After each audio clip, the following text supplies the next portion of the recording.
Guys, sa video na to medyo malungkot kasi hatid ko na si Anya sa Iloilo. Matagal na talaga kaming wala. Bale, scripted lang yung mga ha? Tututuhanin ko. Gusto Hindi, mo.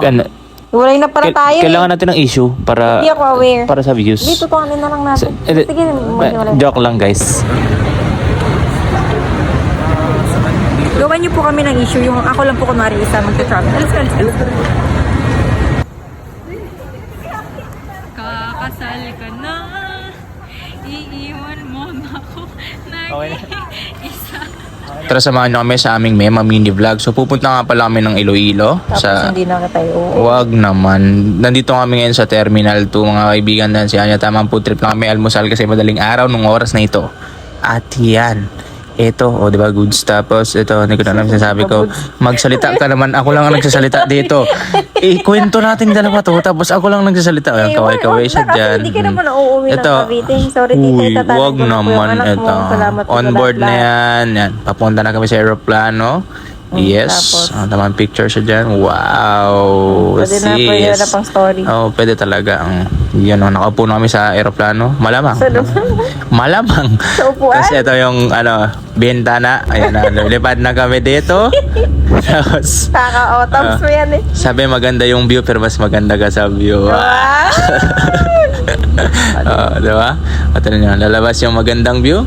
Diba? Sabi ko sa inyo eh. 3, 2, kulong pa 3, 2, 1. Wow.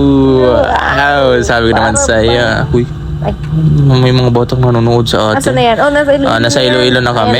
Diyan na yung time na yan. Sabi ko na, picture ka niya. Ay, tayo kita, picturean kita. Sa Iloilo kami. Iloilo Airport. Yeah. Palabas na kami. Try namin puntahan yung pinag-anuhan ni Nami. Kasi sinama namin si Nami, mga kaibigan. Tapos yan, madaling araw pa lang niya, madilim na.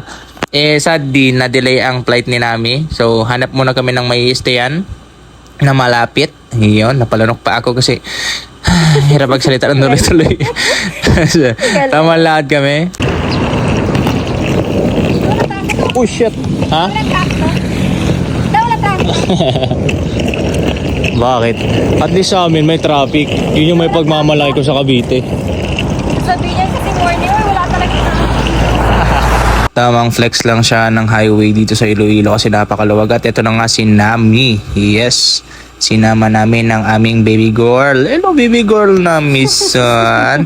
Mag-hello ka naman sa baby girl mo, diba? Then after kay hello? Kiss kita eh. Then after kay Nami yan, hinintay namin yung mother niya kasi nga pauwi rin siya galing ibang bansa. So yun lang para sa aming mini vlog. Tignan pa natin kung ano ang mga video magagawa natin dito.